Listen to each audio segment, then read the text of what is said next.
All right. So, hello. Thank you for joining us today. My name is Sam. I'm one of the founders of Scope, and I'm here today with Shrina. Hi, everyone. I'm Shrina.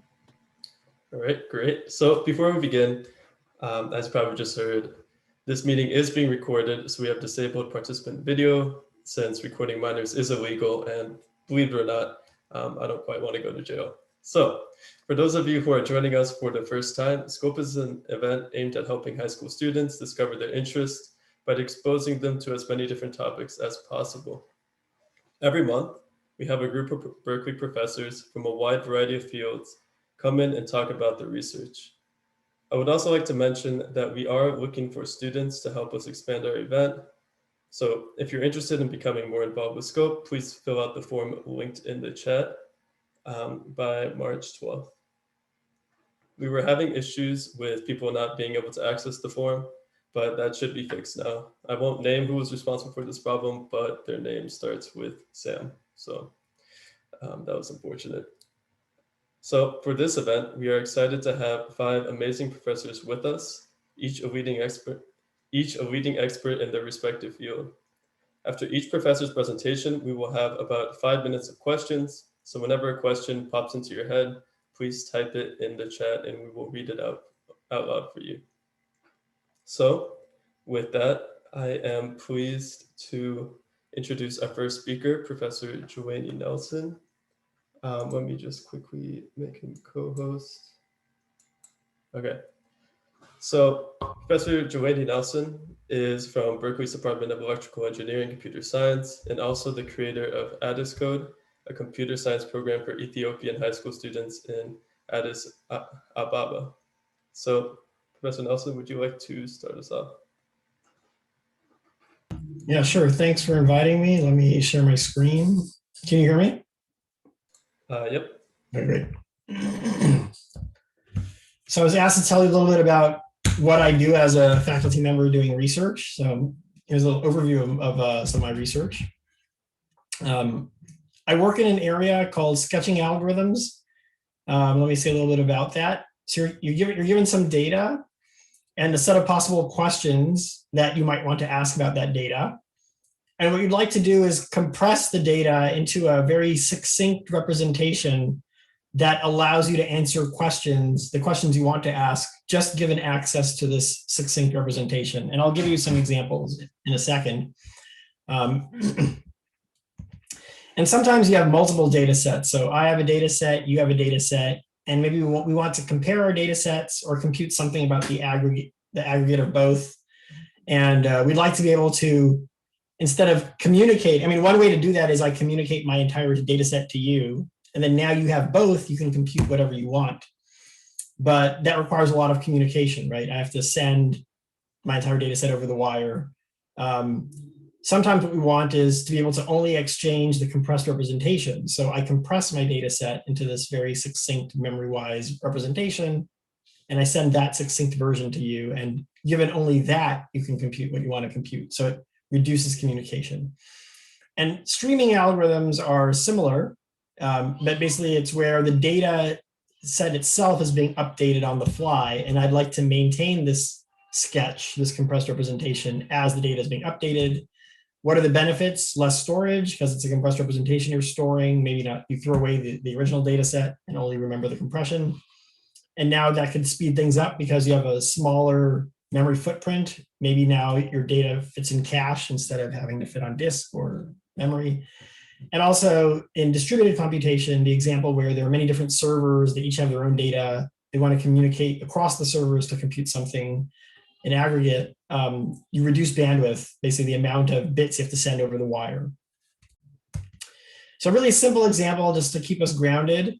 We see a stream of transactions with sales prices. So on Amazon, customers are constantly buying stuff from me. A query, the only question I am interested in, let's say, for this example, is how much money did what were my gross sales for the day in dollars? So this is a very easy problem to solve with a streaming algorithm, right? I don't need to remember what's my database. It's like all the transactions from today, every single sale. I don't need to remember every single sale to be able to answer what was the gross sales price or the gross sales. I just can keep a running sum. Every time someone buys something, I add their transaction amounts to my running sum. So I'm very memory efficient. My compressed representation is a single number. Okay. So that's a very easy example, nothing fancy there. The rest of the presentation, I'll show you some examples that are not so straightforward. And the first one I'll show you is counting. Okay, so we all know how to count. We learned how to count when we were toddlers. So what's that as a computational problem? I want to maintain a counter n subject to 3 operations. One is I initialize, I set the counter to 0. Then I increment the counter. I saw a new event, increment. And the only question I'm interested in is like, what is the value of the counter? So how many times did I increment? So the goal is to use as little memory as possible in bits. I know you all are high schoolers. I don't know exactly what high schoolers know these days, but bits, I mean, if you know about binary representations, then you know what I'm saying. If you don't, just think digits, right? In terms of memory, if I have a 3-digit number, I use 3 units of memory, right? Because I have to remember 3 digits. So the question is, can I do better than that? If I have a counter n, which is 3 digits, can I use less memory, or 100 digits? Can I use less memory than remembering 100 digits? Okay. So the straightforward solution, if a number gets as big as, so this you should know in high school, right? A number n, how many digits comprise the number n? Something like log base 10 of n, right? Or the ceiling of log base 10 of n. That's how many digits it takes to write down n. So it's log n units of memory. Can you do better than that? Can you remember a 100-digit number using less than 100 memory? And the answer is no. And let me not get into it, but if you've heard of the pigeonhole principle, or you can mathematically prove that no, that's nonsense. You can't remember 100 digits in less than 100 units of memory. But if you're willing to slightly adjust the definition of the problem, then the answer is you sort of can. And here's why. Here's a number that's really big. Okay, if I were to remember this number, it's a 728-digit number. Okay, so to remember this number would consume 728 digits of my memory. But if I'm willing to only approximately remember the number, like I don't care what n is exactly, I just want a ballpark estimate, then rather than remember the number, I can just remember how many digits it is. I can remember, okay, I don't know what n is anymore, I forgot, but I do know it's a 728-digit number. That's only 3 units of my memory that I'm using now instead of 728 units. Okay, but I can still, even though I don't remember n, I still know something useful because I know n up to a factor of 10, right? If I tell you that a number is 2 digits long, the smallest it could possibly be is 10, and the biggest it could possibly be is 99, which means up to a factor of 10, I know what the number is. Okay. And let's say I'm not happy with knowing it up to a factor of 10. I want to know it with very small error. I want to know it up to 1% error. Then instead of thinking log base 10, I'll think log base 1.01. And I calculated this number n is 1.01 raised to the 168,463 point something. Okay. And if I just remember what's written in blue, 168463, I'm only using 6 units of my memory, but I now know n up to 1% error because I know that if I know that something is between 1.01 squared and 1.01 cubed, there's only a multiplicative difference of 1.01 between those two numbers. So I know the number up to 1% error. Okay, so this is just a proof of concept that maybe you could hope to do something better, but this is not a streaming algorithm. The reason it's not a streaming algorithm is it's not that I know n and then I have to compress it. Remember that the updates to n, the increments to n are happening on the fly. So someone says, okay, increment, add one, and then they ask you now what's n. So I don't know. I mean, if I'm only remembering that it's 728 digits long and they say increment, is it now 729 digits long?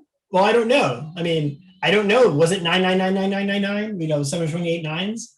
That's the case that would make the number of digits increase. But if I don't remember that, if I just remember the number of digits, then it's not obvious when I should increment that, right? So, but I'll show you that there is a way around this. And it's an algorithm from the late 70s due to Rob Morris, who was the chief scientist at the NSA. He was also at Bell Labs, which no longer exists. He's also the father of a computer scientist, a professor at MIT who does systems, also named Rob Morris. And first I'll say, why do better? Computers these days my computer has, I don't know, a terabyte of hard drive and, gigabytes, many gigabytes of memory. That's a lot of memory. So is my computer ever having to store billion digit numbers? No. So why do I care about compressing the units of memory to store a number if my computer has so much memory that it's a non-issue? The original motivation was actually from the late 70s. Basically, there was a typo, like a spell checker called Typo. And you type stuff, and the spell checker tries to determine, do I think this is a typo or not? And part of what went into that program, which Morris was working on, was kind of frequency count. So he looked at consecutive sequences of 3 letters, and he would say, there aren't that many words in English that have the 3 letters WWZ. So if I see WWZ, that's probably a typo, and I should flag it, okay? So for every sequence of 3 consecutive letters, he kept a counter of, how common was that in some family of texts, okay? So how many sequences of 3 consecutive characters are there? 26 cubed, okay? And the computers back then, if you tell me I need to store 26 cubed counters, there was only enough memory in the computer to devote 8 bits to each of these counters, which means you can only count up to 255. But some of these counts got a lot bigger than that. And he devised a randomized algorithm. So his algorithm flips coins and makes decisions. By the way, again, high schoolers, I don't know if you've probably heard the word algorithm, but if you don't know what an algorithm is just a method for solving some problem, nothing fancier than that. So he devised an algorithm, a method for approximately counting. It's randomized, which means whenever it has a decision to make, it flips a coin, and based on whether it's heads or tails, that decides what he does. And I here plotted, I implemented his algorithm and I plotted a performance chart of it. And I think I only have maybe 2 minutes left. Is that right, Sam? Sam, you there? Okay. Well, anyone else? Is there another co-organizer here who can tell me how much time I have left? Yep, I can confirm that you have a couple minutes left. Yeah. Okay, thank you. Thanks. So it's a randomized algorithm, which means its behavior is random. So I ran it 5,000 times. Each time I got a different random result. Each time what I did was I picked a number that was roughly 100,000. So in base 10, it's 5-6 digits, but in base 2, that's something like 17 digits, I think. So 16, 17 digit number in base 2. But I ran his algorithm with 8 bits. So I only gave him 8 bits to count a 16 digit number. And let me not spend too much time on this plot, but basically there are 5,000 dots on this plot. And I tried to look at the distribution of the error. So if you look at the far right end, 100% of the time, the error was 50% or less. So I never had more than 50% error. And if you look at the middle, the 50th percentile on the x-axis, the median error was something like 8%. So half the time I didn't have more than 8% error. So it is pretty decent. And you save half the memory. So that was back in the late 70s. Computers are a lot fancier now. We have a lot more memory now. Do we care these days? And the answer is yes. Actually, people still use his algorithm. And here's something I found on Stack Overflow 2020 developer survey. They asked, what's the most loved database of 2020 amongst our users? And the answer was Redis. Okay, you don't have to know about Redis, but basically it's a very popular database. And I went on YouTube and I found a talk by a software engineer who contributes to Redis. It's an open source project. And if you look at the right, on the top right of that image, you see Morris logarithmic counter. Basically, she was talking about how Redis today is using the Morris counter. And the summary is that many people use Redis as a cache, as a memory, basically. And, this cache has, a cache, just think a cache is a memory. They got a limited storage fast memory. So the point is it's limited storage. So when I see something new, I need to decide, should I memorize it or not? And if I memorize it, I might have to kick something else out of my memory because, this thing has limited storage, right? So you need to decide, what thing am I going to kick out of my memory to make room for this new thing? And one of the options that's there is, I'll kick out the thing in my memory which I've accessed the least frequently. But to know the frequency of access to something in my memory, I need to keep a counter. For each thing in my memory, I need to have a counter for that thing. So it's not just that I have one counter, I have a bunch of counters. Every single item in my memory has an associated counter. So there's this overhead per item in my memory overhead. So I would like to reduce that overhead by using something like an approximate counter, and it's implemented. This is the Morris counter implementation inside of Redis. It's on GitHub. So I don't have much time. I'll just say that it's a randomized approach. And let me just skip this because I don't have time. But altogether, there's some analysis, mathematical analysis you can do. And it wasn't optimal until very recently.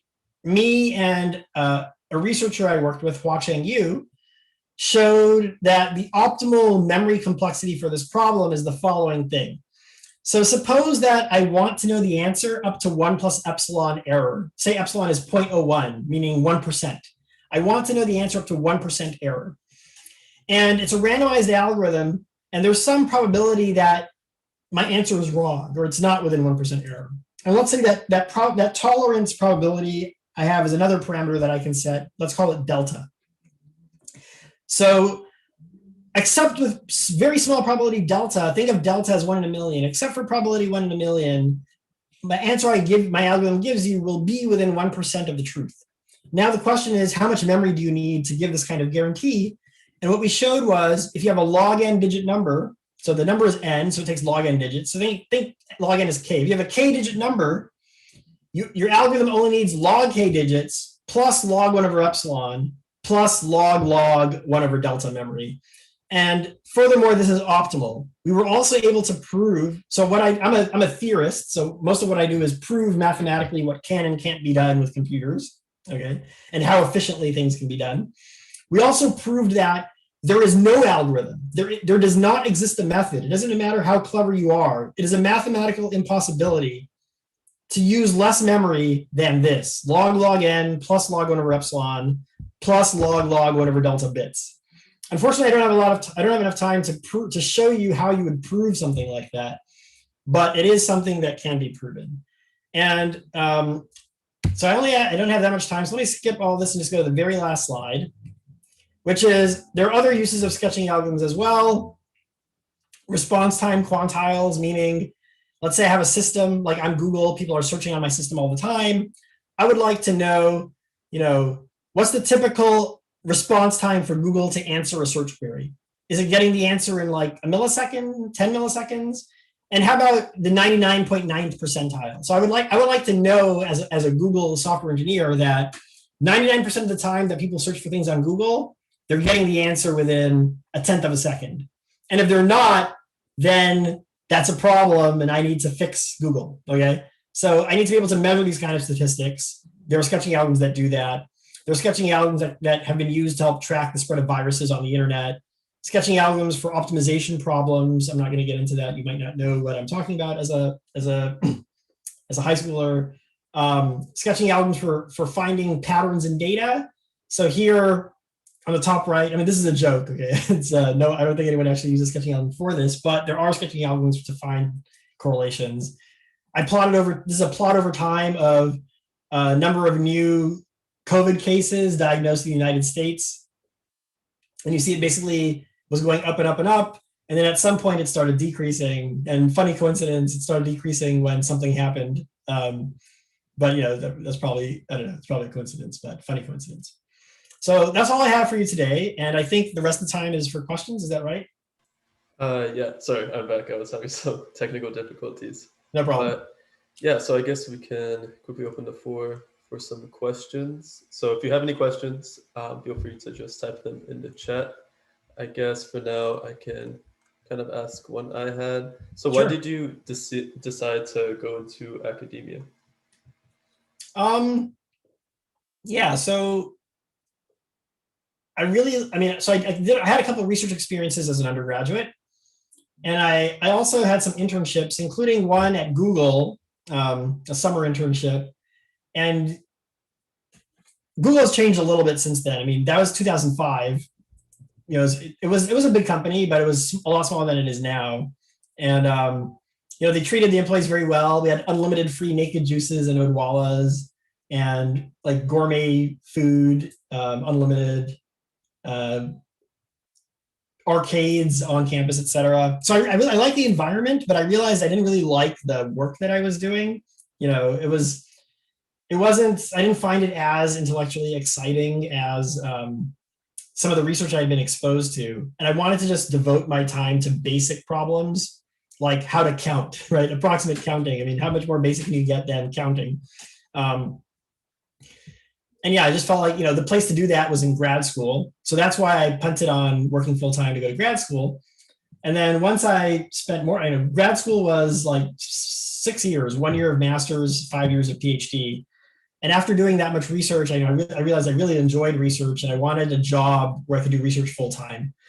So at that point, the two kind of most attractive options were academia or an industrial research lab. There are researchers who work at Google, Microsoft, IBM, et cetera. And in fact, I interned twice at IBM Research as a PhD student. So I actually did apply to a couple, maybe like 2 industrial research labs when I was graduating, as well as some faculty jobs. But I ended up going with the faculty route. I mean, I also, you know, I like research, but I also do like teaching and interacting with students. Thank you for that. And I'll just say that as a first year undergraduate, I personally am very inspired by your passion. I could just see it through your entire presentation. And so one question that I have for you is, and this is something that we've received from a lot of people beforehand, before the event, was if you were in high school, what do you wish you would have done more often or just done in general? It can be related to your particular field of interest as well. Sure. No, I definitely have answers to that question. You know, when I was in high school, I mean, I was a good student, and my school didn't have APs. It just kind of had this like the standard curriculum. I grew up in the U.S. Virgin Islands, so it was United States, but not mainland.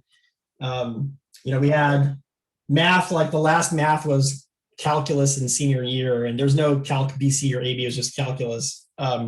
My experience in high school was I thought school was very easy, and I would do all my homework in homeroom, which was like 15 minutes or 10 minutes in the morning. And when I got home, I had some extracurriculars I did, but I played a lot of video games. I used to wake up 4 a.m. every day and play Ultima Online, come home after school, play Ultima Online until I was sleepy. I think the reason I did that was I wasn't aware that there were other things out there that I would have found interesting had I known about them. Like, for example, competitive programming.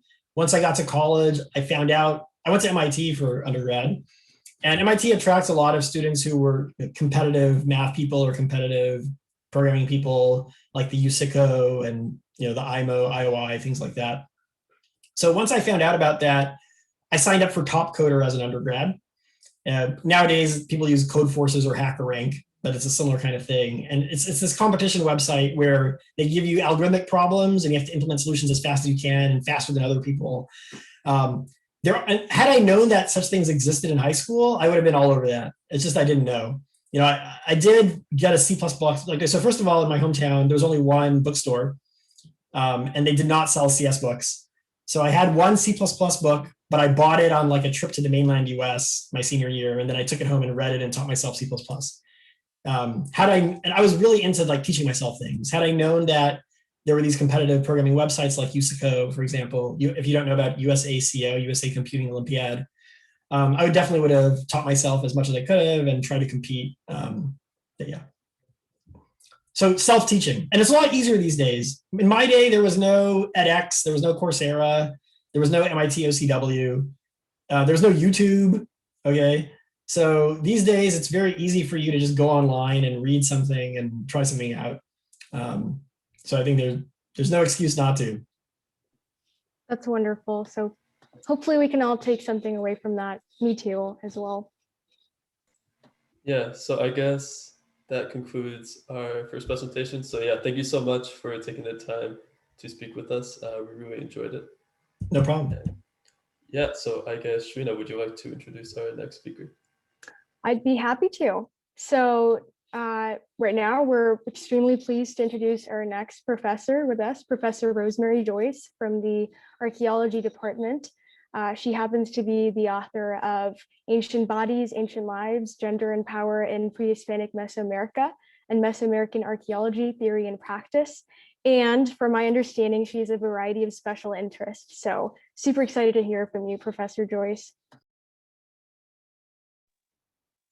Well, thanks for inviting me. And unusually for an archaeologist, I don't have a PowerPoint to share with you because I understand that you're a group of secondary school students who are thinking about what possibilities you might have when you go on to university. And so I want to talk a little bit about anthropology, which is the core discipline I'm actually part of, and archaeology within it, to give you a sense of what it's actually like and to encourage you to explore it. Uh, one of the things that I want to do is start by actually explaining how I got to be an archaeologist. I grew up actually originally in Western New York in the city of Buffalo. And when I was actually in primary school, I started going to the local Museum of Science, which had a club that would take us out and do things like fossil collecting tours and nature sanctuary tours. Because I grew up in a city, and without that, we would never have had any exposure to anything other than the city. So through the Museum of Science, I was able to do my first archaeology fieldwork when I was in high school on a local site, which was from the 19th century, where this group of descendants went and excavated the burned remains of the house of their founding family. And I got really excited about the idea of doing archaeology as a kind of local history. For most people who do archaeology, their motivation is something like that. They start because they get a chance to do it. Archaeology in general is defined as the study of the human past from its material remains. So sometimes people think of archaeology as something that can only be done where there aren't or before written history. But in fact, archaeology can be done anywhere in the world on any time period. My most recent book actually is about nuclear waste repositories in the US, and it's part of a kind of emerging kind of archaeology that's called archaeology of the contemporary. We have archaeologists who study the materials made and sent into space and the sites on the planet where space launches take place. We have archaeologists who study exploration of the Arctic and the Antarctic, and again, the materials left behind. We have archaeologists who study homelessness in cities around the world, and archaeologists like me who study nuclear waste deposits and what we're doing with them and how we think about them. So archaeology does include the kind of Indiana Jones going and looking at people's sort of the ancient Egypt or Peruvian Inca or the classic Maya, but it's not limited to that. What defines archaeology is that we have a series of material techniques that we use to analyze essentially mostly garbage in order to figure out what people's everyday lives were like. And it's those techniques that actually define what an archaeologist is. Archaeologists actually are distributed across multiple disciplines too. I'm an anthropologist by training, and I'm in the Department of Anthropology at Berkeley, but we have archaeologists who are in the Department of Classics who work in ancient Roman and Greek archaeology, and we have archaeologists who work in the Mediterranean on later periods, the medieval period, that are located in history. We have archaeologists who work in Scandinavia on Vikings, who are in Scandinavian studies. So archaeology is a way of creating knowledge. And it's an interesting way of creating knowledge because it's one of the few approaches to creating knowledge about the human past that qualifies simultaneously for grants from the National Science Foundation, because it's considered a STEM discipline, and for grants from the National Endowment for the Humanities, because it's considered a form of the humanities. So one way to think about it is, as an archaeologist, you can do everything from study ancient art to study the chemical composition of human skeletal remains in order to track the isotopic traces of different diets. And as an archaeologist, I do all of that. I didn't have to choose. I get to combine analyses of the, sort of artworks that people created in the past. I'm an expert in ceramic materials, and I study ancient figurines, which are some of the earliest fired clay things that humans ever made. They're also one of the earliest forms of human representation. But I study them both as representations and as objects made from clay that is modified through human intentions and put through a process of firing that has some very precise chemical compositional effects. And I have to be able to do both of those things to be an effective archaeologist. So we begin with the fact that archaeology allows for people who have more interest in the sort of natural sciences at the one end, biological sciences, and more interest in the humanities at the other end. You can find a place in archaeology to do any of that. The one thing you have to be interested in is people's pasts. And one of the key things about archaeology in the contemporary world, in the 21st century, is that archaeology is changing rapidly. In my generation of archaeologists, the big change was that we went from being a discipline that was almost entirely male to one where women became first 50% and then a little bit over that. So we became a discipline that had a gender distribution that was new. And Berkeley was really important in that. It was the first department in this country to have a majority of women faculty. And I was lucky enough to come here from Harvard as part of that group of women faculty. But despite that, in 1993, a study of the composition of the discipline found that only about 2.5% of archaeologists in the country were from any racial or ethnic background other than white. It was the whitest discipline that you could possibly find. And that, again, is something that has been changing radically and rapidly, especially over the last 15 years. And Berkeley has been a leader in that as well, training a whole generation of Native American archaeologists, one of whom recently came back to Berkeley as a faculty member in environmental science and policy management. Professor Peter Nelson, who's an enrolled member of the Miwok tribe locally, but also a PhD from Berkeley.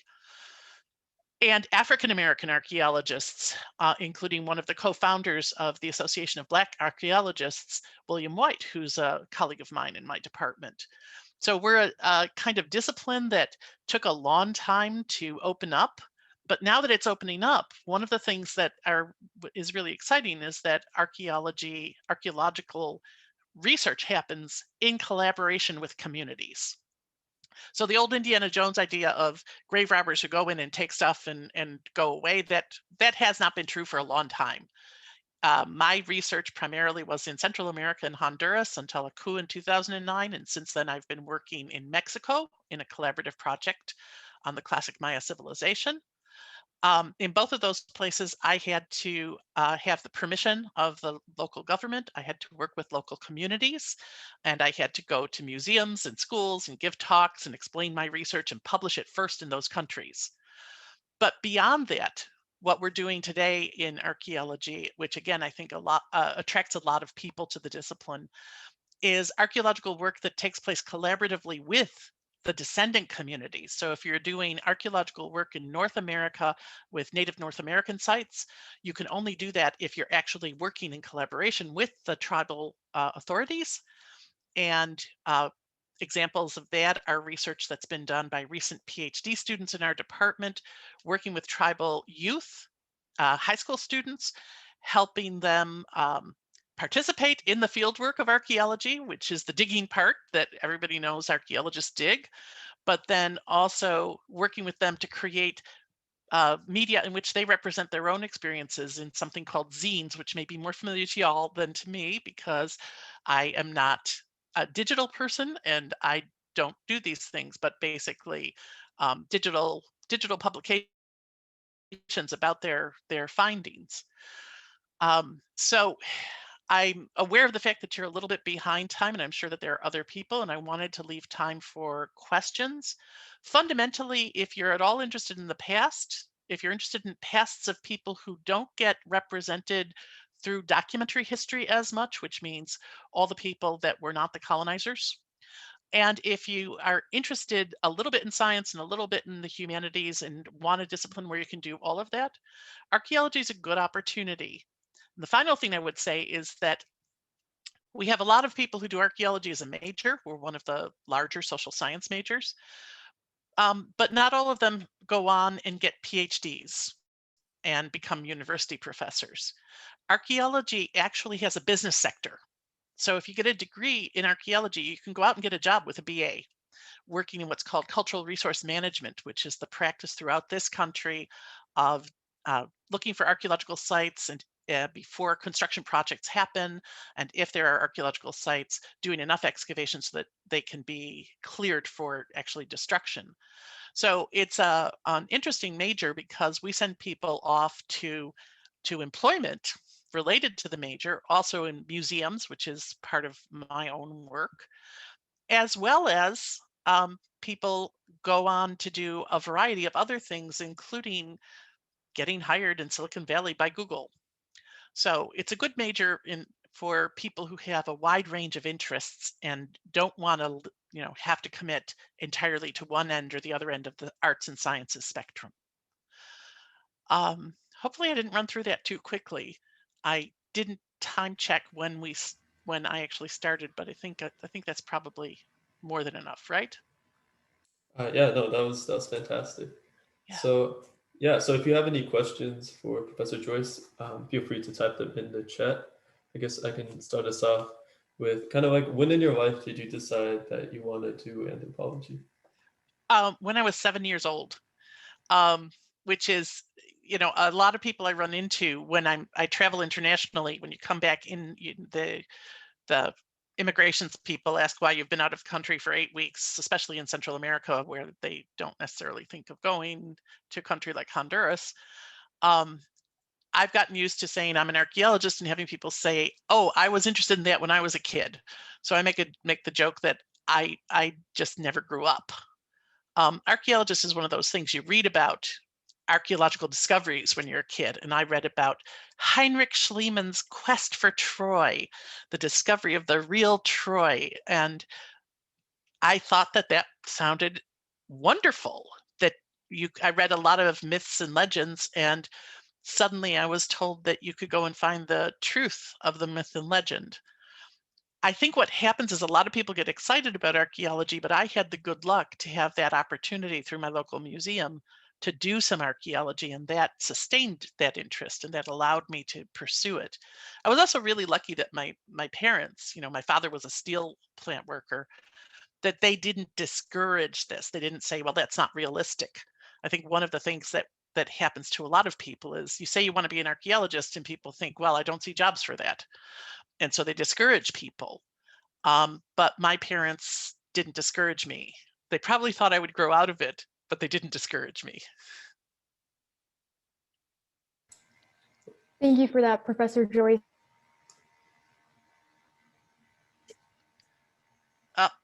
Looks like Shrina's.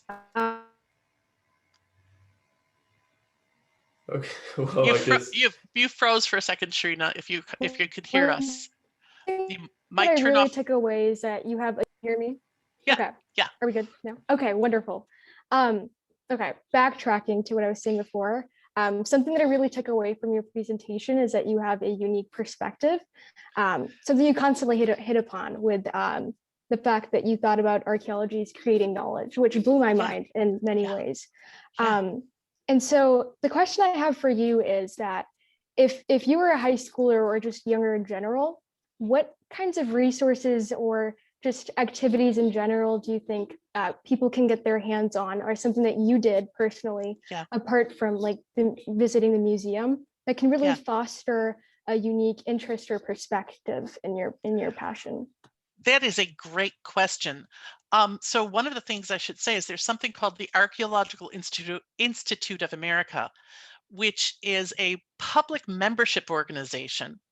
You can find their website online, and they actually offer lectures locally, so you can actually hear from cutting edge archaeologists in almost every community. I do a lot of these in Houston for reasons that are historical and weird.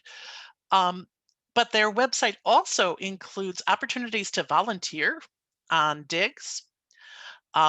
These exist throughout the US. So one of the things that you can actually do as a high school student is participate in archaeological research. The other thing I think that's probably unique about archaeology, or maybe not unique, but sort of unusual about archaeology, is that we have a strong interest in community outreach. So you'll find archaeologists coming to K through 12 schools throughout the Bay Area, certainly. And they have projects they're interested in having student involvement with. So the basic idea here is to look at who the archaeologists are in your local community college. They're probably working locally. Again, we think the sort of visual image of an archaeologist is Indiana Jones going far away. But what we know is that the normative archaeologist in America today is working within an urban area, doing archaeological excavation before a construction project. So archaeologists are all around you all the time. And really doing it. That's actually the thing that it's also a good way to find out whether it will bore you silly, because it is exciting because we do produce new knowledge. We really do. Nobody knew that there was chocolate being drunk in Honduras before 1100 BC until I did my research. That was completely unknown. I pushed the history of chocolate back 500 years. That feels cool. But to get there, I had to stand in 95-degree heat for 8 hours a day, overseeing us dig a whole bunch of holes. As at one point somebody said, it's really funny that our grandparents worked hard to not have to be ditch diggers anymore, and now you got a PhD to be a ditch digger. So it's the kind of thing that you've got to find out whether it's going to bore you. All right. Well, thank you so much for spending this time with us. Yeah. Yeah, we hope to see you again. And yeah, for sure. I guess with that, we can transition to our next speaker, who is Professor Kang from Berkeley's Department of Nutritional Sciences and Toxicology, whose research focuses on novel drug markers for metabolic disorders like obesity and type 2 diabetes. So with that, Professor Kang, would you like to start us off? Okay, thanks, Samuel, for introduction. So can you see my slide? Yep. Okay, so actually today I'm going to talk about science a little bit today. So hopefully I don't bore you too much. So the topic that I'm going to talk about is epigenetic component of metabolic disorders. So metabolic disorders, so what do I mean by them? The two metabolic disorders, basically obesity and type 2 diabetes. So from this map, what you can tell is the incidence of obesity and type 2 diabetes over the last 2 decades or so is extremely increased. And also the very strong correlation between these two diseases, obesity and type 2 diabetes, and also become redder and redder, you can tell. And so these disorders, highly complex disorders, we call them, because it's not single region. For example, of course, the genetics is important, but also, the environmental factors is important. Nowadays, we are under in the pandemic situation, so we are much, less physically active. Whether you sedentary lifestyle or you're more physically active, it could affect disease susceptibility, and also more aging. When you get age, the more, we are more prone to be more obese and type 2 diabetes, and etc. Okay, so it's highly complex disorders. And for lot of these clinical features of type 2 diabetes and obesity, it cannot be explained by genetic factors alone. Okay, so for example, so there's such high heritability of these two, the 40 to 60%, but genetic variations, that basically differences in DNA sequences between you and someone else, is very low. You can, we often said type 2 diabetes and obesity runs in the family, but so you may think that you might have a bad gene from your parents and your grandparents, but only 10 to 15%, very small fraction of heritability can be explained by genetic differences. Okay? And second example, why genetic variations cannot explain the pathogenesis of these two is there's a high discordance rate between metabolic disorders in identical or monozygotic twins. So monozygotic twins, basically they come from single cell. So exactly they share the same genetic content, no changes, no differences in DNA sequences. But then when they grow up, they have a very different susceptibility to these metabolic disorders. So which tells us that there's something else other than genetic differences. Okay, and by the same token, aging and also lifestyle factors, what you eat and how much you sleep and what your races are, these are heavily influencing, disease susceptibility. But again, genetic variations can only explain a very small part of it. So we need to consider something else. So for example, epigenetics. So have anyone heard about epigenetics before? Maybe in the chat, you can say why or no. Okay, I cannot see the chat. So epigenetics, basically prefix epi means above or on top of in Greek. So above genetics. So this refers to the study of heritable phenotypic changes that do not involve direct changes in DNA sequences. Okay? And then there are multiple epigenetic mechanisms. We call them the epigenome. And these epigenomic mechanisms, there are multiple of them, but today I will talk about mostly a couple of them. So for example, let me this way. So you probably know what chromosome is. Chromosome is basically structural unit of the DNA, our genetic material, and it's like a thread-like structure. And human genome, for example, contains about 3 billion base pair long, and also can make about 30,000 genes. It's a really gigantic information of DNA. Okay, but chromosome actually the structure, what the size of chromosome is really tiny, less than like 20 micrometer size. So in our cells, in the nucleus, the chromosome contains really compact structure in using a structure module called nucleosome. Nucleosome, you may heard of your class. Basically, it requires the proteins called histones. So histones are the proteins in the core. It can wrap around DNA, okay? And, sorry. So here I'm showing that, so histones are basically proteins, and the proteins have tail and also head region and the tail part of the protein. And the tail part of the protein are basically positively charged, whereas your DNA is negatively charged. So minus and plus, they like to interact each other. So if you zoom in on our nucleosome structure, so this in the middle pink part is the histone, and this tail region kind of in graph, they kind of hold on to DNA, make really tight structure, okay? And then the tail region of histone can undergo some chemical modification. So it's called covalent histone modification. And this is one of the major epigenetic mechanisms. So for example, when this histone protein undergo acetylation, it's basically adding these chemical residues, CH3 and COO, and it could confer some negative charge to histone proteins. So by gaining this negative charge, so this compact interaction can be loosened, okay? Let me get rid of this. So by losing this local structure of histone and then DNA interaction, basically you give more excess DNA for additional proteins. So for example, actually, let me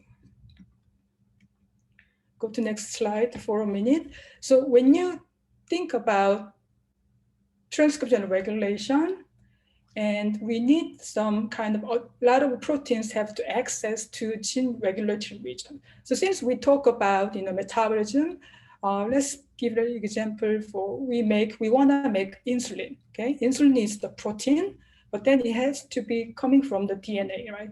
DNA to RNA is called transcription, and then RNA to protein is called translation. So we're talking about DNA to mRNA transcription. Okay, so let's say you don't want to make insulin all the time. If you make too much insulin, that's one of the pathogenic feature of type 2 diabetes. So you have to control your insulin transcription in a very highly sophisticated manner. So you have to make more insulin after you have a meal, whereas when you fasting state, you don't want to make too much insulin. Okay, you have to shut down insulin transcription. Okay, so for that regulation, so let's say this is the coding region of the DNA, and at the promoter region, this is called like a gene regulatory region. A bunch of proteins have to come in. For example, transcription factor, which is a protein, have to bind. You don't have to know detailed figure, but transcription factor have to bind to this gene regulatory region called promoter that can drive insulin transcription, and then kind of have to bring additional proteins. It's called the transcription initiation complex, which involves a bunch of other proteins. Okay, and then later on, finally, you bring in RNA polymerase 2. So RNA polymerase 2 is the actual protein that mediate this transcriptional process. So take-home message from here is that to regulate transcription on and off, it requires protein accessibility to this regulatory region. Okay, let's go back to this page. So what I was trying to get at is to regulate this gene on and off, controlled in highly controlled manner. These local structure, DNA local structure, either whether it's DNA is really tightened, this transcriptional machinery cannot get access to it. Okay, so transcription is usually off, whereas if local structure is loose and they have more access to a lot of this transcriptional machinery, so transcription activation occurs. Okay, so this mechanism basically is called covalent histone modification. Okay? And the second epigenetic mechanism is called DNA methylation. So this is also kind of this form of chemical modification, but this time directly onto DNA. Okay, so in histone modification, here histones were modified, whereas here DNA methylation, methyl residue, CH group, can be added onto directly DNA. Okay, so for example, at the cytosine, so there are 4 nucleotides, ATGC, you may know. DNA methylation can only occur at the cytosine residue, especially at the 5th position of the cytosine. Okay, so unmethylated and then methylated. So usually, so again, this is kind of extra chemical modification. So it could, if there's a bunch of these methylation, hypermethylated, it could also, kind of blocking, give a hindrance to the local DNA region. So it's kind of blocking transcriptional activity, okay? Whereas if it's unmethylated and they have more free access to this transcriptional machinery, so more transcription can occur, okay?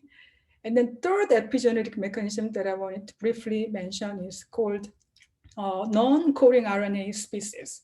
So when you talk about RNA, so RNA's role, probably you are familiar with that. Again, I already mentioned that RNA is supposed to make protein, okay? So encoding protein, that's their job. It's called their messenger RNA. But recently, additional RNA species have been identified. So they are still transcribed from DNA, part of the DNA. And then, so that's why they call RNA, but they don't end up with protein product. They are floating in the genomic spaces, And then they can recognize some part of the DNA sequences, especially some of the regulatory region that I mentioned, for example, in the promoter region. And then these RNA species, by binding to those regions, it could affect, again, transcriptional on and off activity. So overall, like I mentioned, these mechanisms, by adding this chemical modification or using this genomic information, RNA species, essentially they don't change DNA sequences, right? Your DNA sequence is the same. But then these epigenetic modification mechanisms could control your ability to transcribe some of the target genes, okay? So that's how they regulate our biology. So this is actually highly simplified model how epigenetics are involved in pathogenesis of type 2 diabetes and obesity. And for example, here genetics. Genetics are basically our internal makeup, what we are born with. And then there's really even more huge important factor which is environment, what your diet and your lifestyle and aging and etc. Okay, and epigenetics basically they place at the interface of this genetic makeup and external environmental factors, and they can sense these changes and orchestrate gene expression using this internal genetic makeup. Okay, make more insulin or less insulin, like I said. And then if these processes are disrupted, it could, on its own, also through intricate interactions, it could, contribute to the pathogenesis of these metabolic disorders. Okay, so I think maybe I will stop here to have to take any questions. All right. Yeah, thank you for that amazing presentation. So yeah, I guess one question we kind of had was if you're interested in this kind of research, do you recommend any resources or anything a high schooler should do to get more involved with this kind of research? Yeah, I think it can be, like I said, this is really small part of the picture that could explain some of the pathogenic mechanisms of this metabolic and complex human disorder. So what I could recommend is there's a website based the public search to look for all the published data. It's called PubMed, which is run by NIH based web databases.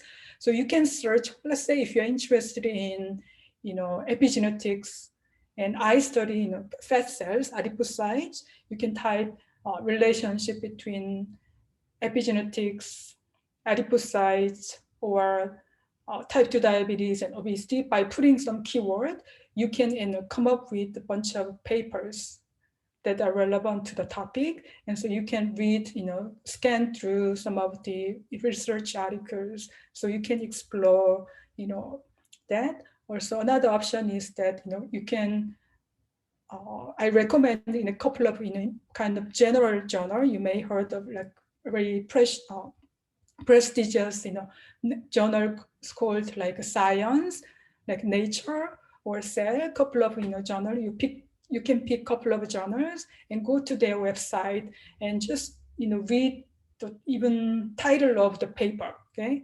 Or they provide abstract of the entire paper. You won't be able to understand the data set of the paper, but reading abstract, you can kind of get a sense what are the most recent exciting findings.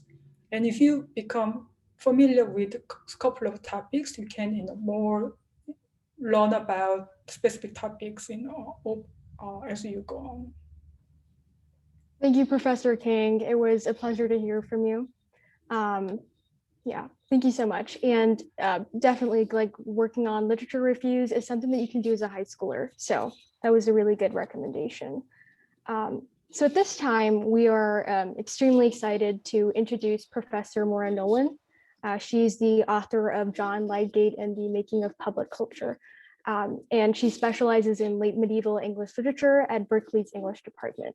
So take it away when you're ready.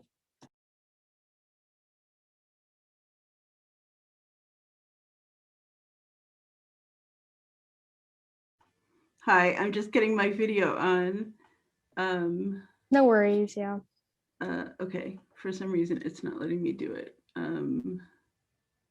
Sorry, this is, okay, try this. All right, that's not helpful. Okay.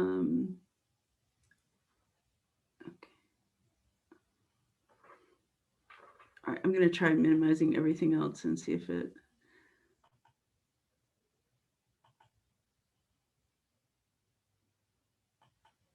Oh, well, while we're waiting for me to get organized here, can I share my screen at some point if I ever come on the screen? Absolutely, yeah. Okay. Full screen, there we go. Okay, all right, now here I am.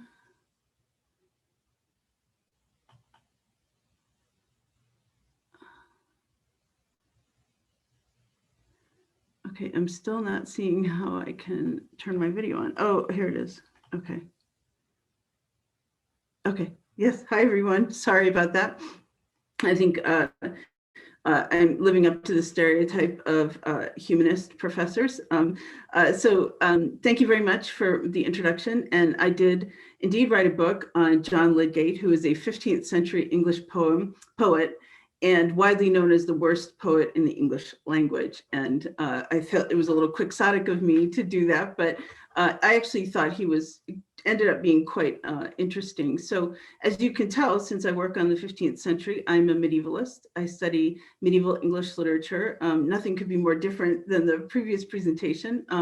But I will say it actually holds quite true for medieval studies as well as epigenetics, that you can read abstracts of papers and get a really good sense of what kind of work people are doing on things medieval. I thought I would tell you, as a way of telling you a little bit about my research, I would tell you why I became a medievalist. My parents certainly were not very excited when I told them I wanted to go to graduate school in medieval studies.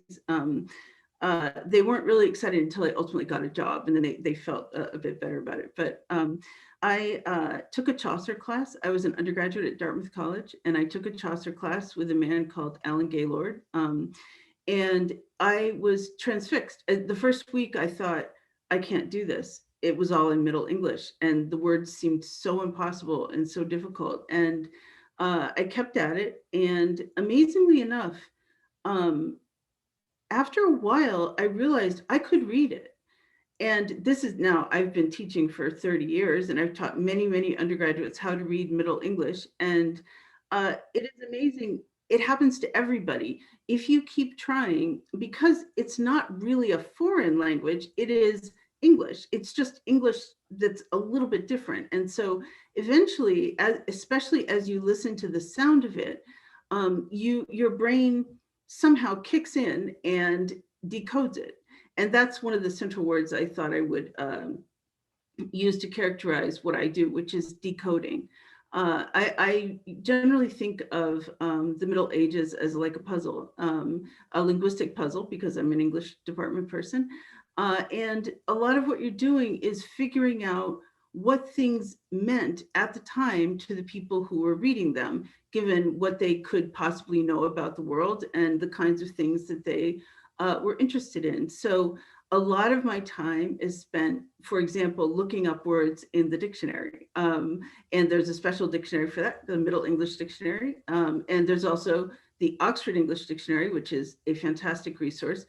And the great thing about dictionaries is, especially the Oxford, is that they have citations of the word going back as far as the word appears in the documentation that we have. So if you look up, for example, the word beauty, which I'm just writing a paper about beauty, you find that it was first used in English in the 14th century, at the beginning of the 14th century.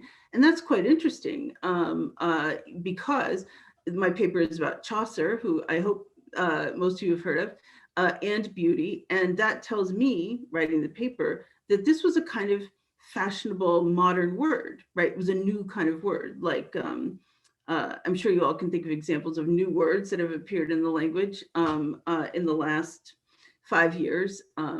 I'm old, so I can't, new words tend to be words that young people invent.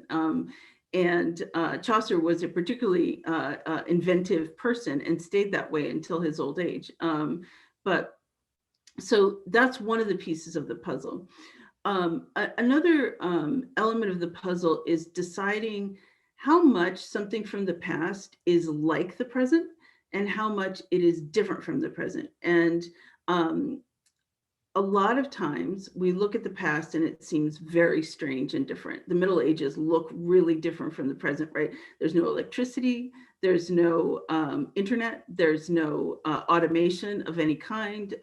Well, that's not exactly true, but there's certainly not motor automation. There were knights and ladies and peasants and, you know, the Black Death. But mentioning the Black Death brings us to one of those moments of similarity. And various of my colleagues have written articles about how we're living through a pandemic now. And in the 14th century in England, which is the place I study, they lived through a far, far worse pandemic in which 50% of the population died.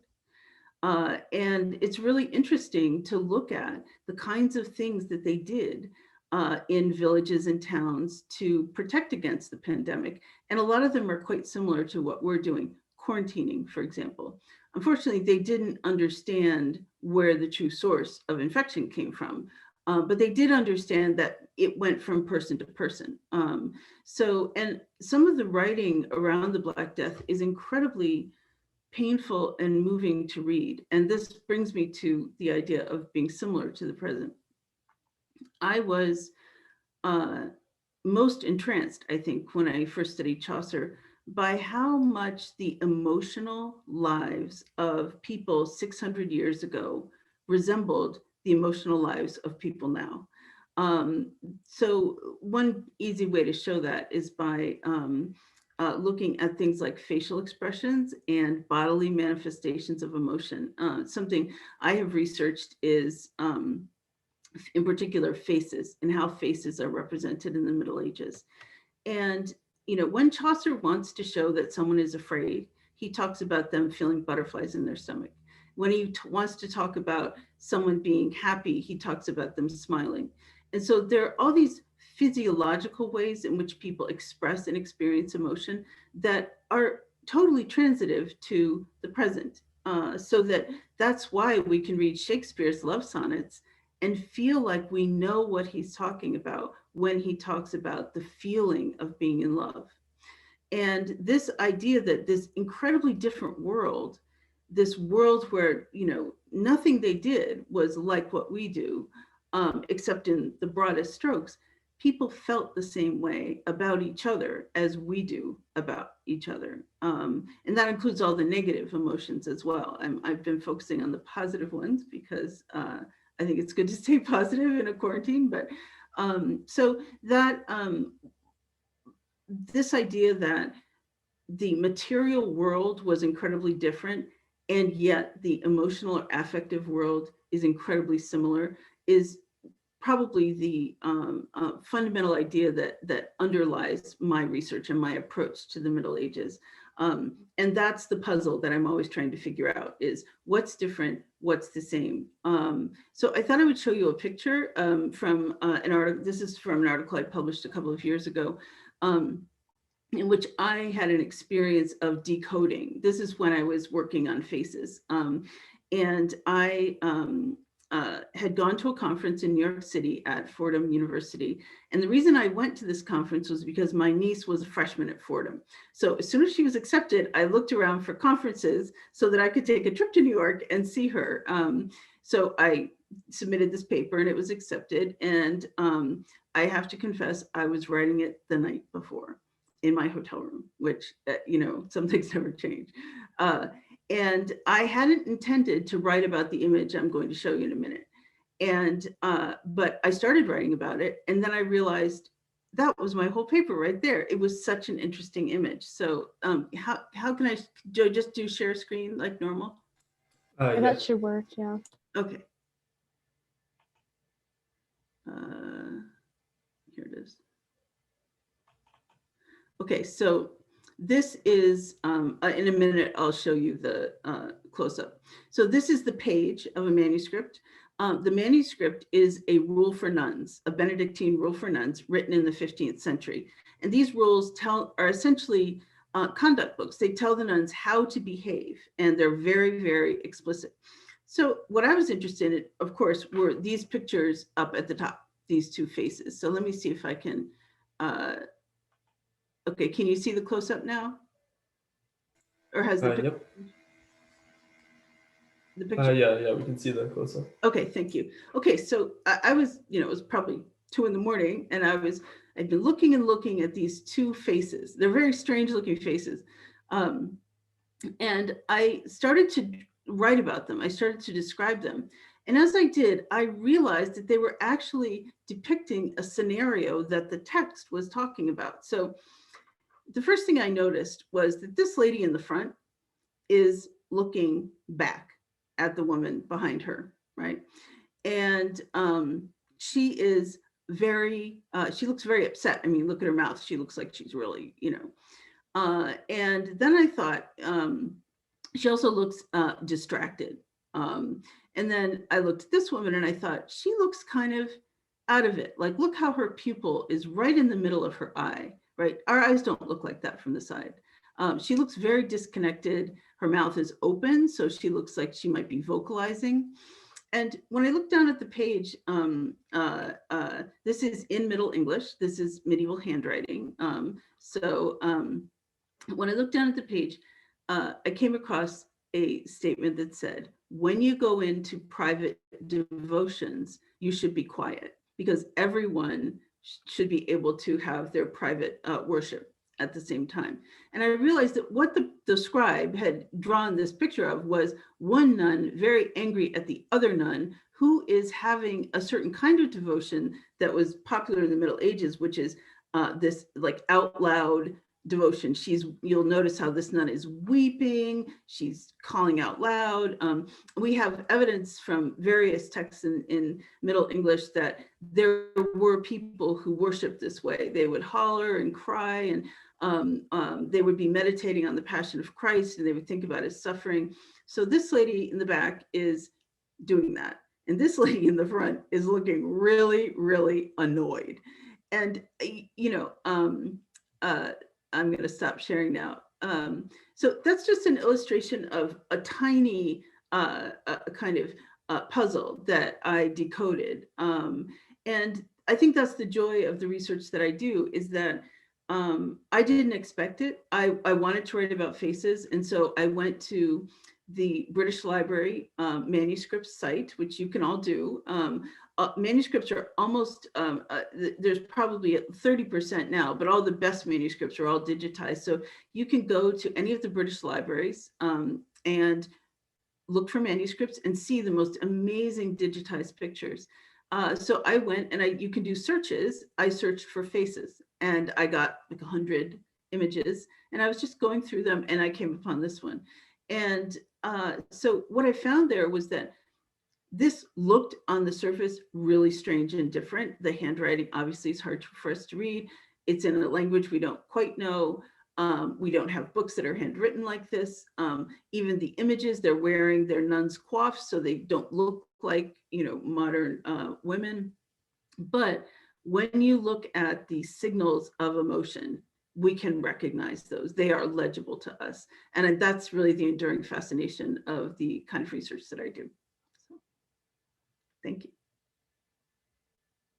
All right, thank you so much. So yeah, I guess one question I kind of had was, so why did you decide on your field? What did I decide on what? So why did you decide to go into English as opposed to other fields? Oh, yeah.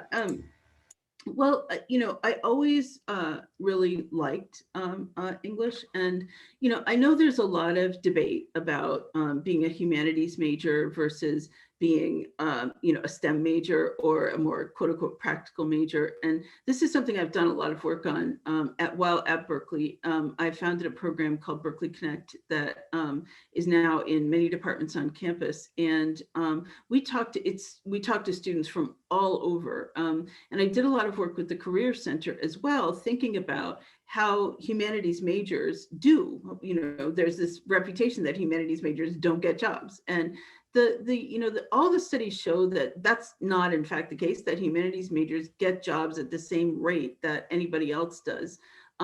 What we found from our alumni who come back to the English department, and we often have them come back and talk to our students about what it's like to go out into the workforce with an English degree.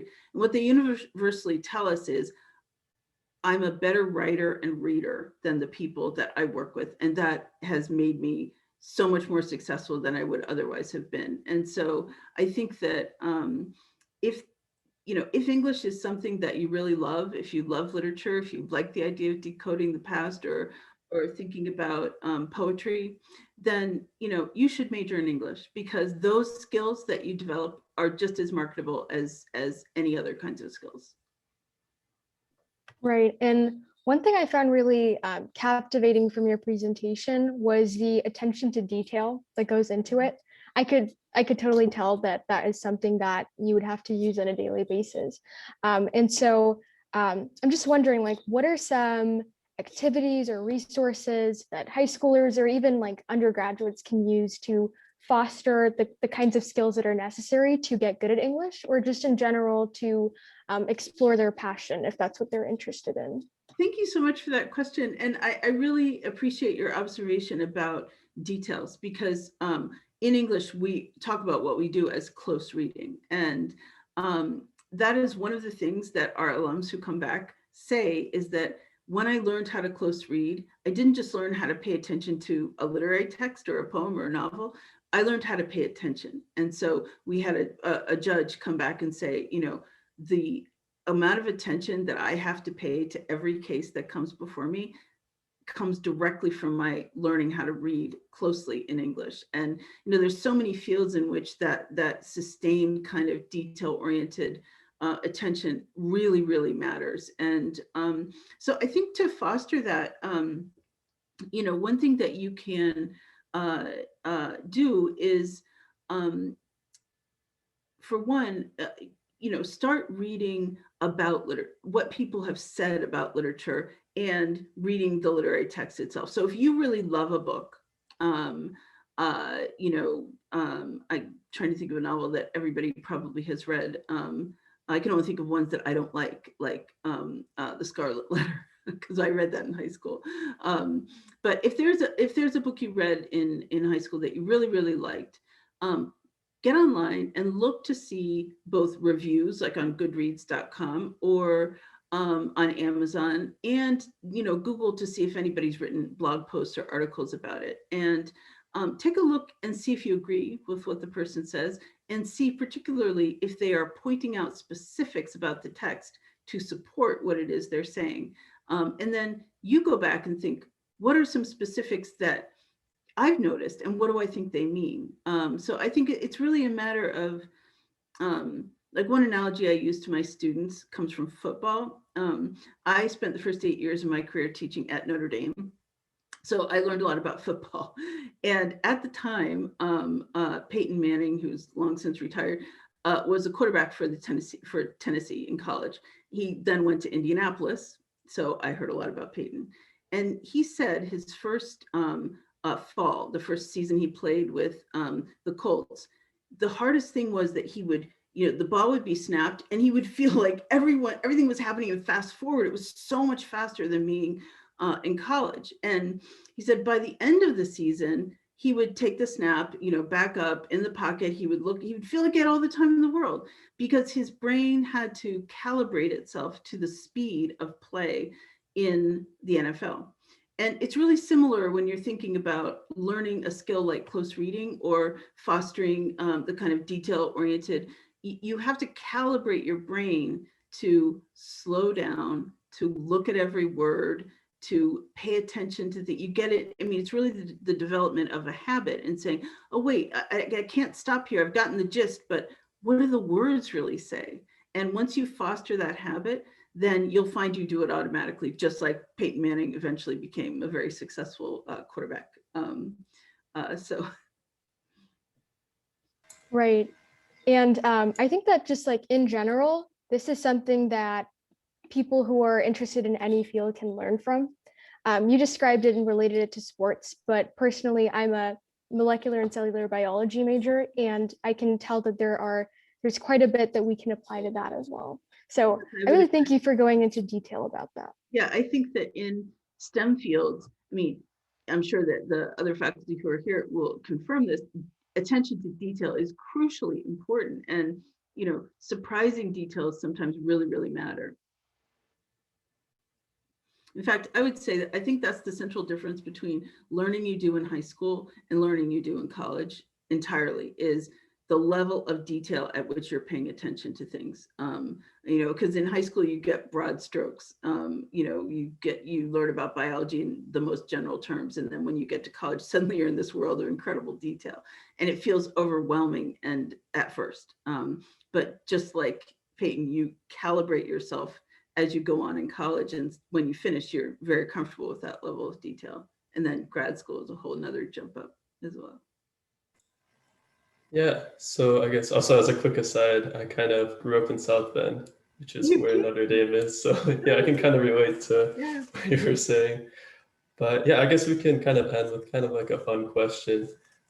What is just like your favorite book or a book you would recommend? Well, I have to say Chaucer, but only in the Middle English, not in translation. There aren't any really good translations. But I will say my favorite novel is Dickens' Our Mutual Friend. It's to my mind, the greatest novel ever written. It's brilliant. It's really long, but it starts out with this massively complex cast of characters, and it goes through hundreds of pages. And by the end, every detail is picked up and resolved in this brilliant sort of denouement. It's wonderful. All right, great. So yeah, I guess that kind of concludes our event. Thank you so much, Professor Nolan, for joining us. Thanks for having me. Yep. Yeah, so we were supposed to have one more professor, but unfortunately he is not here. So I think that, yeah, I guess that kind of concludes our event then. So for those of you who are still awake, we hope you enjoyed this event, and we hope to see you next month. We will send out details regarding that event in probably like a few weeks.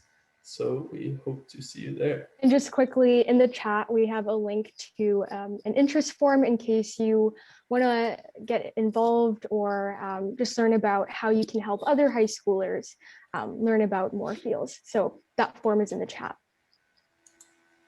And apart from that, we really hope that you took something away from today. Personally, I learned a lot, even though I know what field I want to get into.